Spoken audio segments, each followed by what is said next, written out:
What's up, YouTube, Facebook? You know who it is. Finally getting to it. You know, I'm not one to really like to talk about what I'm going to do. I like to just do what I say I'm going to do and just get it done. But you can see back there, got that quarter panel sanded down.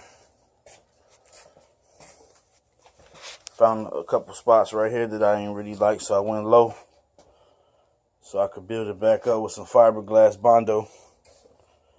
That's my favorite Bondo to use, is fiberglass one.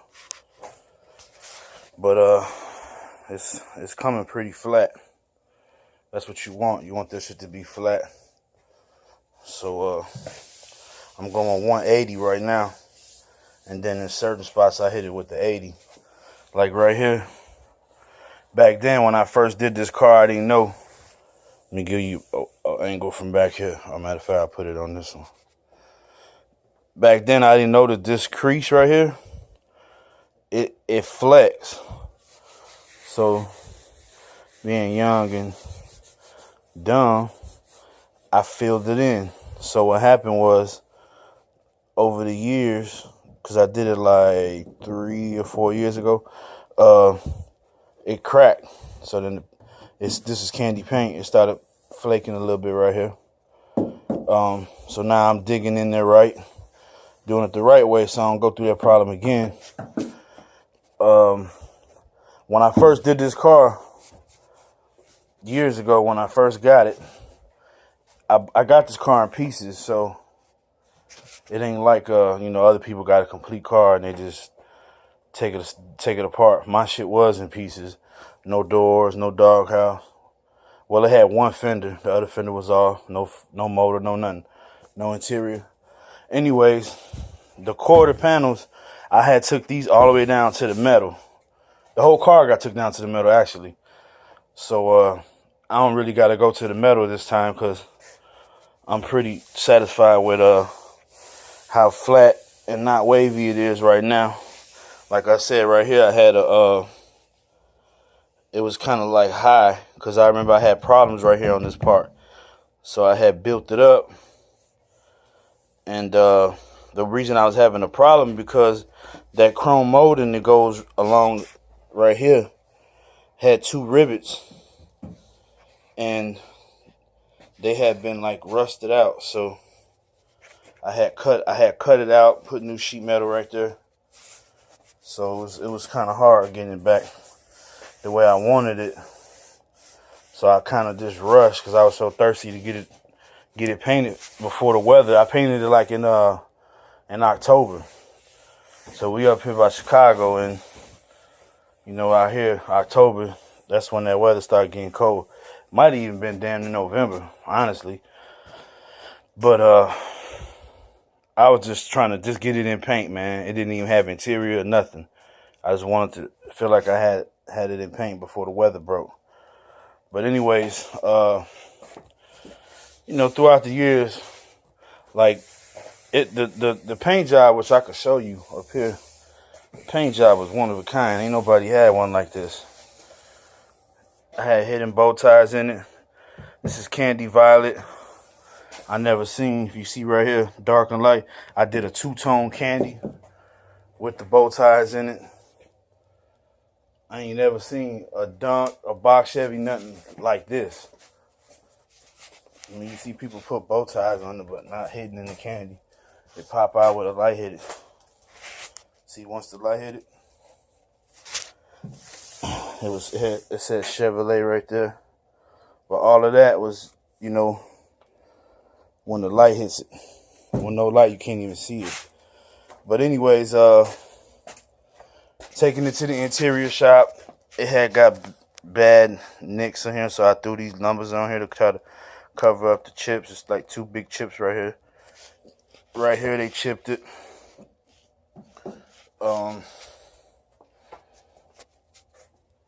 When I got the new top, he did this and this like he fucking closed something in my hood, but he made me sign a waiver saying he wasn't responsible for no damages to the paint. Look right here. You know, candy paint is thick. So when you get a chip, you can't just go back in there and touch that up. It's over with. Then little chips right here, because I got the chrome horns on there and the chrome header panel. Just chipping it, trying to put it on there and everything. So I'm going to get all that sanded down real good.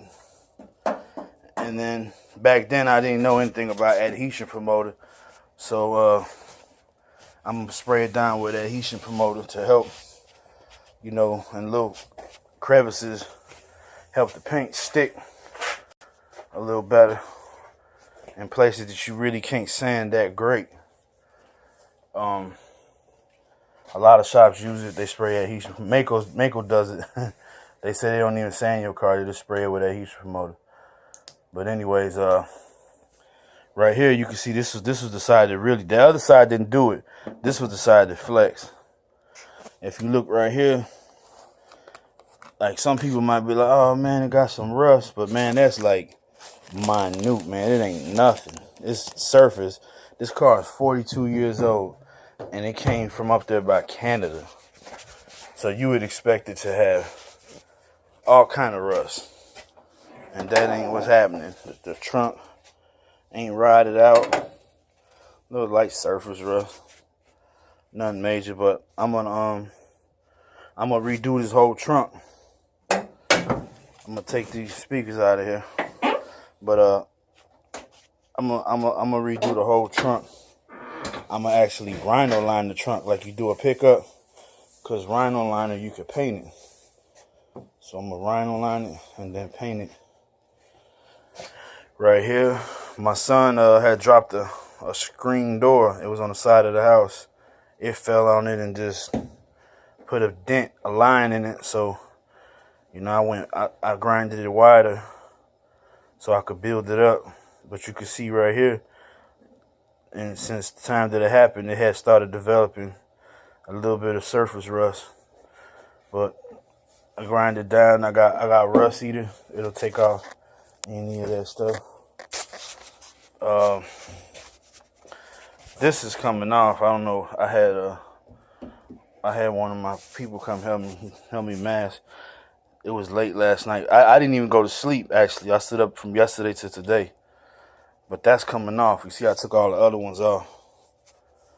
Only thing I didn't take off, some people might say, oh, you should have took it off, but it doesn't bother me because this ain't like other cars. There's the door handle and the keyhole. The paint can clearly get all up inside of there, so it ain't like it's not going to get paint on it. It's just a waste of my time, actually. It's not. This is my car. I know you're supposed to walk your shit real nice, but I ain't getting 5 stacks for this paint job shit. I'm wasting money. I'm putting money on the side while I do this one, actually. But I took all the chrome off of this one. See that fender well? Ain't got no chrome on it. For the most part, like if you see the hood is straight.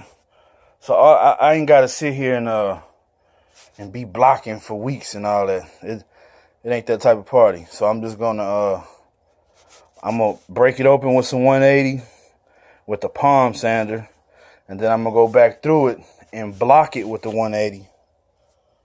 I already got the door jambs masked off. I chose to leave the top down just because I don't know. I just felt like I'd rather have the top secured under there and not worry about nothing. And then I got, you know, the paint plastic to go over the whole top of the car. And I wanted to be able to get in and out to my door jambs. I didn't take the doors off. I would have liked to, but anybody that knows about these Donks, them damn doors is heavy as hell, for one.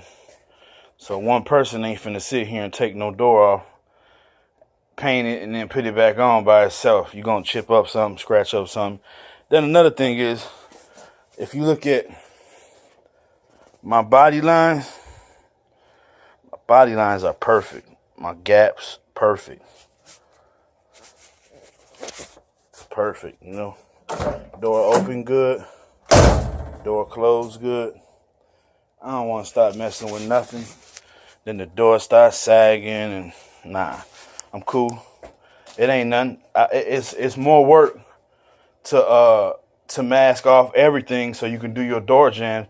But believe me, I do my door jams good. So, you know what I mean? When I open these doors after it's painted, you're gonna see paint all up in there like in 1974 that they made it like that.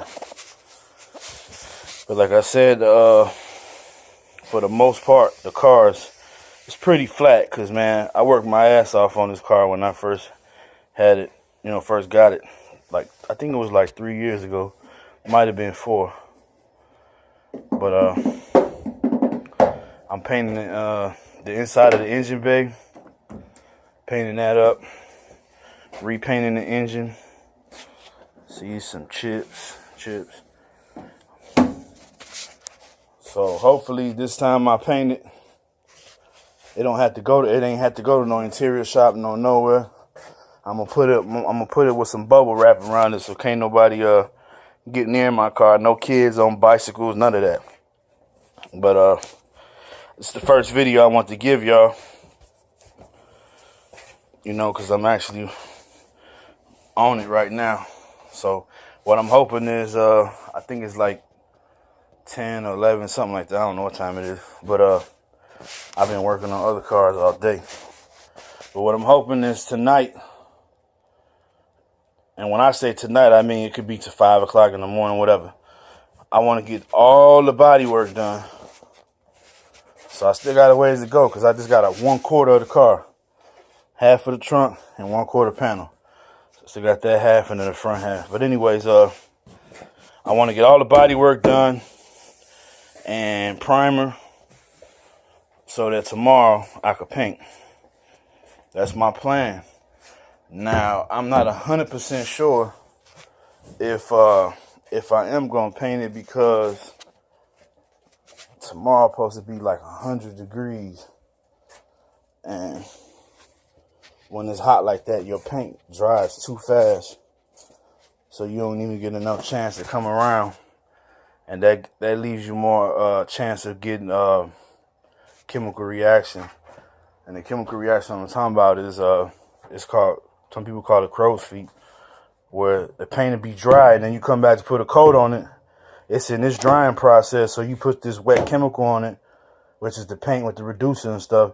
As soon as it touches on there, it starts trying to grab to lock up with the other paint, and then it just wrinkles up. So now you got to peel that shit all the way back down the metal. I know because I've been done it. Done happened to me before. And you could get slow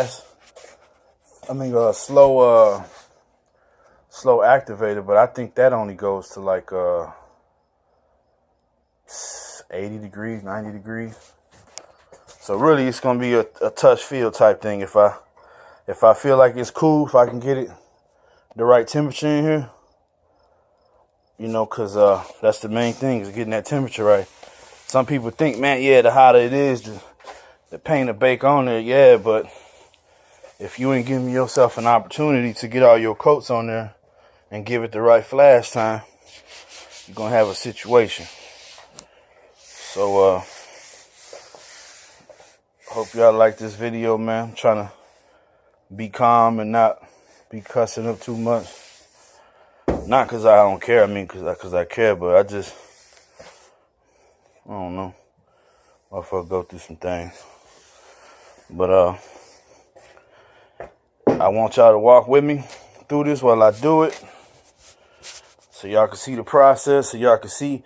It's funny because my dude MB, he's like, he's like, man, I ain't even think you painted that car, man. I thought somebody else did. And so now back then, I wasn't really, he was on YouTube, I wasn't even hip to that shit. Him and my dude Tone had put me on YouTube. So I started doing YouTube videos. I got me a Facebook, all that old shit. But so y'all see the process, man. See the process. My ugly grill. I'll get back with y'all, man. Y'all be easy.